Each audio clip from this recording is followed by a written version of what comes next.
Drama serial शेर, जिसमें आपको दिखाया जाएगा कि शेर जो कि फजर से बेइंतहा मोहब्बत कर बैठा है और वो फैसला कर लेता है कि वो हर हाल में फजर को अपनाएगा, क्योंकि फजर की वाहिद लड़की है जिसने इतने मुश्किल वक्त में भी शेर का साथ नहीं छोड़ा। इवन कि उसने अपने बाप की दुश्मनी को भी मोल लिया।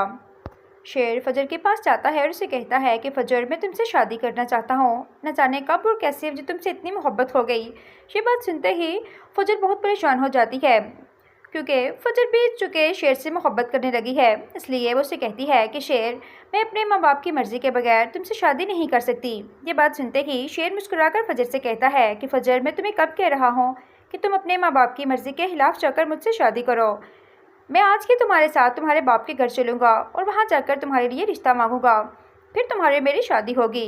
ये बात सुनते ही फजर शेर से कहती है कि मैं तुम्हें वहाँ किसी भी सूरत में नहीं जाने दूंगी, क्योंकि मेरा बाप यही चाहता था कि मैं तुम्हारी जान ले लूं, लेकिन मैंने ऐसा नहीं किया और अब वो कभी भी तुम्हें मुझसे शादी के लिए हाँ नहीं करेंगे। ये बात सुनते ही शेर कहता है कि मुझे कुछ ना कुछ तो करना ही पड़ेगा, इसलिए आज नहीं तो कल मुझे तुम्हारे बाप से मिलना ही पड़ेगा। इसलिए बेहतर यही है कि हमें आज की तुम्हारे बाप के घर जाना चाहिए और वहाँ जाकर तुम्हारे रिश्ते की बात करनी चाहिए। फजर के लाख मना करने के बावजूद भी शेर फजर को लेकर वहाँ पहुँच जाता है। शुजात जैसे ही फजर और शेर को गाड़ी से निकलते हुए देखता है, उसे अपनी बेटी फजर पे बहुत ज़्यादा गुस्सा आता है, क्योंकि उसे यकीन ही नहीं आ रहा होता कि शेर की वो इंसान है जो इसे वो अपनी बेटी से कहकर मरवाने की धमकी दे रहा था। लेकिन फजर ने शेर की जान नहीं ली, बल्कि अपने दुश्मन को ही लेकर अपने बाप के घर आ गई। शुजात जैसे कि फजर को देखता है तो उसे फजर पे बहुत गुस्सा आता है और उसे कहता है कि मैंने तुम्हें कहा था कि तुम शेर की जान ले लो, लेकिन तुमने उसकी जान नहीं ली और तुम्हारी इतनी हिम्मत हो गई कि तुम अपने ही दुश्मन को मेरी दहलीज पे लेकर आ गई हो। ये बात सुनते ही फजर कहती है कि बाबा, वो मेरा दुश्मन नहीं है और मैंने इंसानियत के नाते उसकी जान बचाई है, जो कि मेरा फ़र्ज़ था। ये बात सुनते ही शुजात को फजर पे गुस्सा आता है तो वो उसके मुँह पे थप्पड़ मारने लगता है, लेकिन शेर शुजात का हाथ पकड़ लेता है। वो कहता है कि आप कैसे कर रहे हैं, फजर आपकी बेटी है, आप उसके साथ ऐसे नहीं कर सकते। इतने में वहाँ पे फजर की फूफो भी आ जाती है और वो अपने भाई शुजात से कहती हैं कि मैंने आपको पहले ही कहा था कि आपकी बेटी आपसे बगावत करेगी, लेकिन आपने मेरी बात नहीं मानी थी। आज नतीजा आपके सामने है, आपकी बेटी आपके दुश्मन को लेकर आपके घर तक पहुँच गई है। ये बात सुनते ही शुजात फजर से कहता है कि मेरी नज़रों के सामने से दफ़ा हो जाओ, जिस पर शेर की खामोशी टूट पड़ती है और वो शुजात से कहता है कि मैं फजर को आपके घर सिर्फ इसलिए लेकर आया हूँ कि मैं फजर के लिए खुशियों के दरवाजे खोलना चाहता हूँ। मैं फैसला कर चुका हूँ कि मैं फजर से शादी करूँगा, इसलिए मैं इस रिश्ते के लिए आपके घर आया हूँ। ये बात सुनते ही शुजात कहता है कि फजर आज से मेरे लिए मर गई है। ये कहकर शुजात फजर को धक्का देकर अपने घर से निकाल देता है। सामने शेर खड़ा होता है, वो फजर को थाम लेता है और उसे कहता है कि फजर, ये वक्त तुम्हारे रोने का नहीं है, तुम्हें अभी एक सहारे की ज़रूरत है और मैं हर हाल में तुम्हारा सहारा बनने के लिए तैयार हूँ। अगर तुम्हारा बाप हमारी शादी के लिए नहीं मान रहा तो कोई फ़र्क नहीं पड़ता, तुम्हारी माँ तो इस रिश्ते के लिए राज़ी है, क्योंकि वो अच्छी तरह जानती हैं कि तुम्हें अगर इस दुनिया में कोई सहारा और बेइंतहा मोहब्बत दे सकता है तो सिर्फ मैं हूँ। ये बात सुनते ही फजर शेर के साथ उसे घर वापस चली जाती है। शेर फजर की आंखों में आंसू देखता है तो उसे कहता है कि फजर, खुदा ने लगता है कि हम दोनों को एक दूसरे के लिए ही बनाया है, क्योंकि जब तुम पे मुश्किल वक्त था तो मैंने अपनी जान दांव पे लगाकर तुम्हारी इज्जत की हिफाजत की, और जब मुझ पे मुश्किल वक्त आया तो तुमने अपने बाप की नाराज़गी को मोलकर मेरी जान बचाई है, इसलिए मेरी जान तुम्हारी मकरूज़ हो चुकी है। ये सुनते ही फजर कहती है कि शेर, जो कुछ तुमने मेरे लिए किया था उसका बदला तो मैं ताउम्र नहीं चुका सकती, इसलिए मैं तुमसे शादी करने के लिए तैयार हो।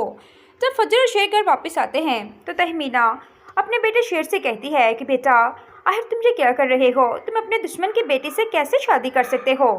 जिस पर शेर कहता है कि अम्मी, मैं फजर से मोहब्बत करता हूँ और मैं फैसला कर चुका हूँ कि सिर्फ फजर से ही शादी करूँगा।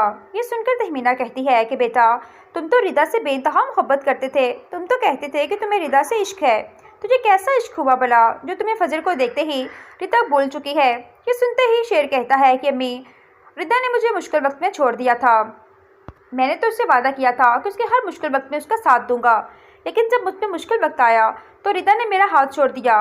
ये मैं कैसे बोल सकता हूँ, जिस लड़की ने मेरी खातिर इतना सब कुछ किया है मैं उसको तन्हा नहीं छोड़ सकता, और वो लड़की मेरी मोहब्बत है जिसे मैं किसी भी कीमत पे नहीं छोड़ना चाहता। अब तहमीना भी चूँकि अपने बेटे की मोहब्बत के हाथों मजबूर हो चुकी है, इसलिए फजर को अपनी बहू के तौर पे एक्सेप्ट कर लेती है। इस तरह फजर और शेर का निकाह हो जाता है। इन दोनों के चेहरे पे बहुत ही ज़्यादा सुकून और खुशी होती है।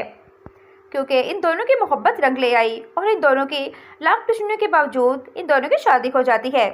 साथ के नाज़रीन, आप देखेंगे कि शेर अपने चचा बदरजमान की सारी सच्चाई जान गया है कि कितनी चालाकी के साथ उसने उसके बाप को मरवाने की कोशिश की थी और किस तरह उसने उसे पागलखाने में भिजवा दिया ताकि शेर की सारी प्रॉपर्टी बदरजमान अपने नाम करवा सके। शेर अपने चचा के पास जाता है और उसे कहता है, चचा, मुझे अपने दुश्मनों के करीब आने की बदबू आ रही है। ये सुनते ही बदरजमान के पाँव तले तो ज़मीन ही निकल जाती है। वो शेर की बात सुनकर बहुत परेशान हो जाता है।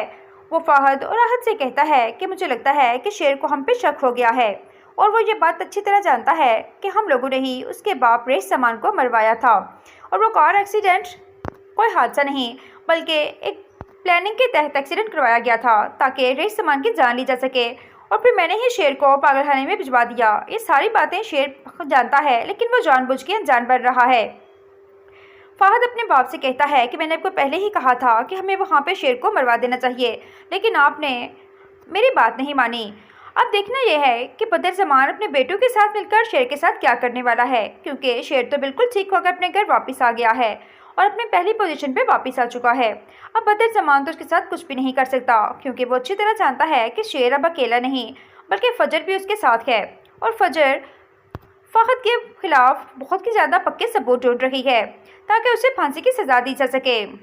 बदरजमान से ये बात बिल्कुल भी बर्दाश्त नहीं हुई कि शेर ने अपने दुश्मन की बेटी फजर से निकाह क्यों कर लिया है। बदरजमान शेर से कहता है कि फजर वही लड़की है ना जिसे मेरे बेटे फाहद ने शादी वाले दिन घर से भगा कर ले आया था। ये बात सुनते ही शेर को बदरजमान पे बहुत ज़्यादा गुस्सा आता है और वो कहता है कि फजर बहुत ही मासूम लड़की है, ये सब कुछ किया दरा आपके बेटे फाहद का था जो कि बहुत ही घटिया किस्म का लड़का है और ये बात आप अच्छी तरह जानते हैं कि वो कितना घटिया इंसान है।